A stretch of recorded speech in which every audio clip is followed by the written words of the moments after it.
tonight we continue, and I got some good feedback. Some people watched the video, some people kind of looked at it and watched for a few seconds, some people watched the full video, but it doesn't matter. So anyway, my friends and people who are watching those videos, they encouraged me to move forward. So I'm doing the next lecture. The next lecture is about Buddhism. And as you're going to see in a lot of religions, once people come in and they establish a tradition, they establish a spiritual path, after a certain period of time, that becomes just a practice of going to a specific temple, to a specific church, and just kind of like listening to scriptures, going through motions, but the initial fire which was there might become less, and it becomes more like a dogma, collection of different books, collection of different beliefs, and people just doing it because it's an interesting kind of like social exercise and it's a spiritual exercise. But then somebody comes in and say, no, you're doing it wrong. I'm going to reform it and I'm going to find the next step. So happened with Buddhism.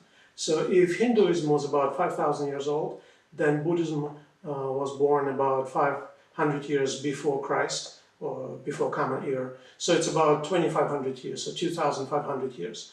So from the East, that is the next tradition. And Buddha was the future Buddha, Gautama Buddha. He was a prince. He was born into the family of one of the Hindu kings, one of the Indian kings. So, and basically there was a very interesting story. Before he was born, the wise man came into court and he said, I'm here to see the king.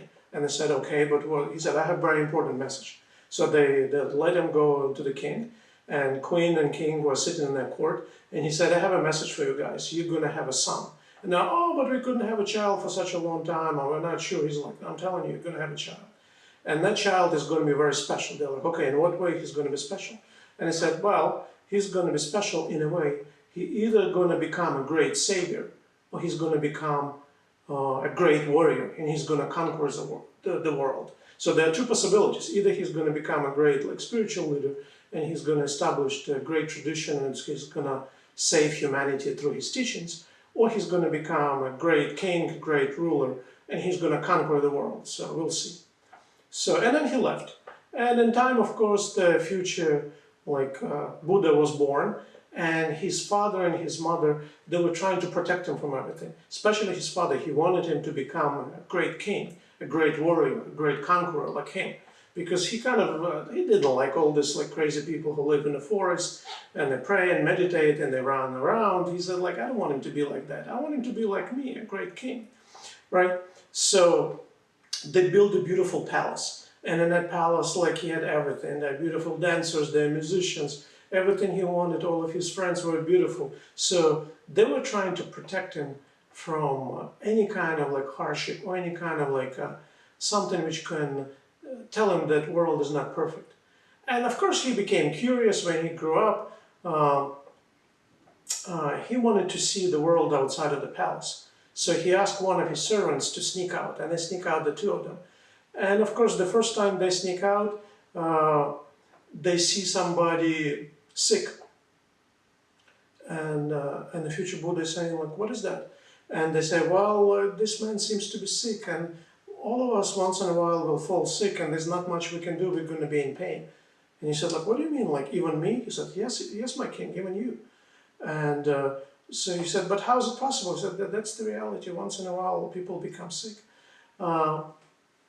Then next time, he saw, next in a few days, they ventured out of the palace again, and they saw an old man, barely walking, looking pitiful, in pain. And then Buddha said, what is that?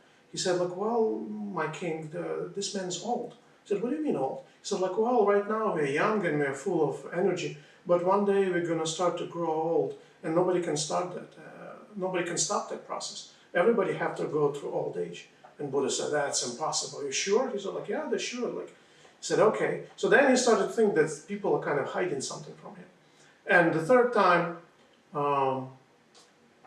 Gautama Buddha, basically, he went outside of his palace for the third time. And on the third time, he saw a funeral procession, somebody died. And he said, wait a second, what is that? Why is that man not moving? And his servant told him, I'm sorry to tell you, my king, but basically that person is dead. He said, what do you mean dead? Well, he said, like we live, and then one day we become old, we grow sick, and then we die. He said, that's impossible. He said, like, no, that's true. Like, they didn't want to tell you that, but basically that's what's going to happen. And Buddha said, so nobody can change it? He said, like, no, nobody can change it, not humans, not even cosmic gods. That's how it is on Earth. He said, that's impossible. I'm going to change that. So he came back to his palace and he started thinking. And by that time he was married, he had a son. So basically he looked at all this life and he felt that there's something else he needs to do. So basically he told to himself, I'll have to save the people. I'll have to find a solution to all these problems, to sickness, to old age, to death. I'll find a path to overcome all that.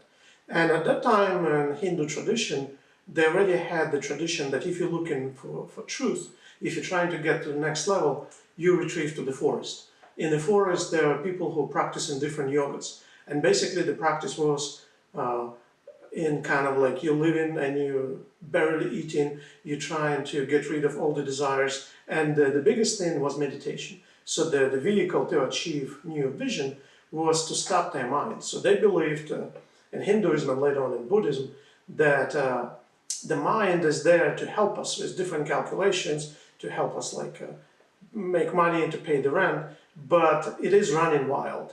So you have to be able to still it, either by looking at a candle or looking at a single spot, or somehow put it in the kind of state of consciousness when mind is completely quiet. And of course it's extremely difficult to do, and in the beginning maybe impossible. Maybe you can do it for 5 seconds, maybe for 10 seconds. But once you start observing yourself in meditation, you see that all the ideas are coming at you like almost like enemies. And basically you cannot stop it. But they had they had a way to do it. So basically they already had the knowledge how to do it. So he became like one of those wise men, like one of those people practicing ascetic way of life.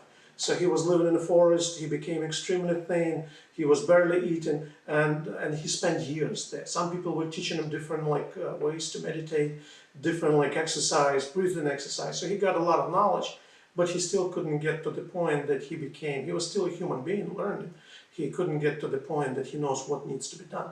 And he became so weak that at some point he almost was fainting. He could barely walk. So one day he went to the river to wash his face.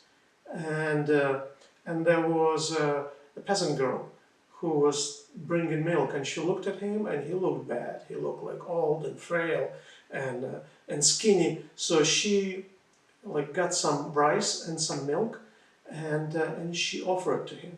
And to him it was a big deal. All of his friends were saying, no, don't talk to the girls, don't take any food from them, don't do anything. So he looked at it and he said, well, if I'm gonna die, it's not gonna help anybody, so I have to do something. So basically he ate that rice with milk, and when he ate that rice and milk, he got some strength, and then he started to have kind of like visions. So he said, well, maybe my path is not going to be the path of desires and not going to be the path of starvation. Maybe it's going to be the middle path. So once he got that food, he sat behind the Bodhi tree, and for 40 days he was sitting, and after 40 days he got into a very deep trance, and he was on the brink of enlightenment. So he was about to receive the divine truth, and he started to feel that he is no longer a human being, that he is being transformed into something much more. So when that is about to happen, there was a very interesting scene which happened. There was a god of love and death, Kamamara, and his servants told him, you have to do something because Buddha is meditating and he's on the brink of becoming enlightened. So when he becomes enlightened, he's going to be so powerful, he's going to be like a cosmic god, and he might destroy us. So we have to do something now. We have to kill him before he becomes enlightened. So the Lord Kamamara, and Kamamara means death and love. Kama means love and Mara means death. So he assembled his troops, he took his beautiful daughters and he said, okay, we're going to see if we can intercept him before he becomes enlightened. So they stood above, in front of the Bodhi tree under which the future Buddha was sitting. And first Kamamara told his daughters, okay, go and talk to him. So the beautiful daughters go to Buddha and they're trying to seduce him. And they basically tell him, look at yourself. You look like all thin and skinny and you're almost dying. What's wrong with you? We're beautiful. You can take us as wives, as mistresses, whatever. And we can conquer the world together and you can do so many things. So like, just be with us and everything's going to be okay. So, and he said, no, I'm busy, I'm meditating. Go away, go to your daddy. So they come back and disappointed and say, like, we couldn't seduce him. So then the Lord Kamamara goes to Buddha and he's saying, look at yourself, you're sitting here as if you have nothing to do. Why are you sitting in here? Don't you, like, you're supposed to be king, you're supposed to conquer the world. You and me, we can conquer the world. You can be the ruler. I'm telling you, you can conquer all the kingdoms, all the kings, they will report to you. All of them are going to fall to your will. The two of us together, we can conquer the world. And Buddha said, no, I'm not interested in conquering the world. Thanks, guys, but like, leave me alone, I'm meditating. So then the Lord Kamamara became furious. He said, oh, you don't want it? You don't want to be seduced? You don't want to be, like, I'm just going to destroy you. If you don't want to listen to me, that's it. You're going to be destroyed. You will not be able to become enlightened. We're going to kill you before that happens. So they assembled this horrible army, the demons and all kind of like ugly-looking creatures and all kind of powerful weapons. They had arrows and all kind of like deadly weapons, and arrows were dipped into poison. And basically, that entire huge army loaded their weapons and they were about to shoot, and they shot at Buddha. And what happened is that by the time arrows and all the projectiles and all the weapons were reaching him, they were turning into rose petals. Because he was already on the brink of enlightenment, he became the enlightened. So at that time they understood that it's too late, they cannot touch him. So they retreated, and they couldn't seduce him, they couldn't scare him, they couldn't tempt him with power and becoming the most powerful king in the world. He became the enlightened one. So then for 7 more days he was sitting under the Bodhi tree, deepening his realization, go deeper, deeper, understanding the cosmos, understanding human beings, understanding what can be done to improve the human condition, what can be done to overcome death and sickness and desires. And then at the end he realized, well, I understand how everything works, but I don't think anybody will listen to me. Even if I explain it to people, people are busy with their own business. They're trying to buy houses, they're trying to raise families. Nobody will have time for me. It's impossible. And then definitely they're not going to change their life. They're not even going to listen to me.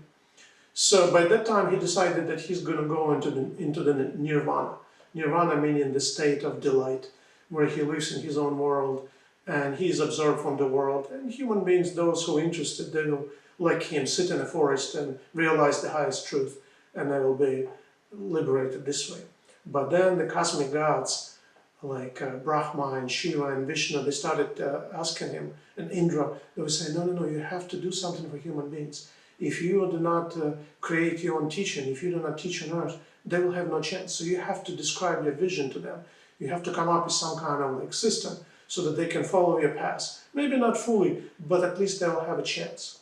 So he came up with his own teaching system, and basically he did not say that Hindu gods did not exist. So he wasn't like a full revolutionary who was saying, no, there's no gods. But he's saying it's irrelevant to us. Forget about the Hindu gods, forget about going to temples and worshiping them. It's your personal effort. You have to pray, you have to meditate, you have to follow the middle path. So his middle path, the way he formulated, is that you're not sitting starving in a forest, but you're also not going into all the desires. So his idea was that it's like a pendulum. First you go into the world of desires, then you go into the world of pain. And we always swing in between pain and desires. So that was his realization. So he was saying what you got to do is that you have to follow the middle path. You have to pray and meditate, you have to still your mind, and then you have to achieve enlightenment, and you have to become Buddha like me. It's possible for everybody. So you have to achieve the enlightenment. It's not about going to the church or the temple or praying to the gods or giving money to the priests. All of that is secondary. The first thing is your individual effort. You have to follow the path, and the cause of suffering is desires. So as you minimize your desires and you follow the path of enlightenment, then you become the liberated one. You become the Buddha means the awakened one or enlightened one. So basically that's the teaching of Buddha. And Buddha is not even a name, it's a title, the same way like Christ is not a name, it's a title, the Savior. So Buddha means the enlightened one. So he created this system. It's about 2,500 years old. It's still billions of people follow that religion in the East. It's very popular. And in video games, the ideas from Hinduism and Buddhism are used widely. An example of that when you play in a video game is you cannot win the game most of the time in one take. So you die, you make some mistake and you die, and then you kind of like, then you get a second chance, so you get a second life, and as many lives as you need. So that is the idea which comes from Hinduism, and it's also reiterated in Buddhism. Buddhism does not follow the traditional idea that you have to worship the gods. So even Buddha was saying, do not worship me, it's your individual effort. So from that point of view, it is revolutionary. And we're going to see that there's certain parallels between Judaism and Christianity when Christ was saying that it's not just going to the temple, you have to do something. And again, it becomes different religions come and go, and then new prophets or new saviors come, and they teach a slightly different version of that, the way they understand it. And so that's the evolution of religions. But from our point of view, we do not approach it as a religious idea. We're not arguing if it's true or false. We're just looking at it from the point of view of mythology. What ideas are there and how they're used in technology, because the same ideas are also used in movies. So movies, video games, all the entertainment is using the same ideas. So in a nutshell, that's the story of Buddhism. And thank you very much for watching. Then we're also going to look at kind of like more like what is considered to be Western religions. Judaism, Christianity, Islam. We're going to look at Northern religions with Odin and all the like Northern gods. We're going to look at different like world religions, Slavic religions, Chinese mythology, Japanese mythology. And it's going to be interesting to see how those ideas are used in the world of entertainment, video games, and see maybe some of those ideas are going to be inspiring to you. So thank you very much for watching.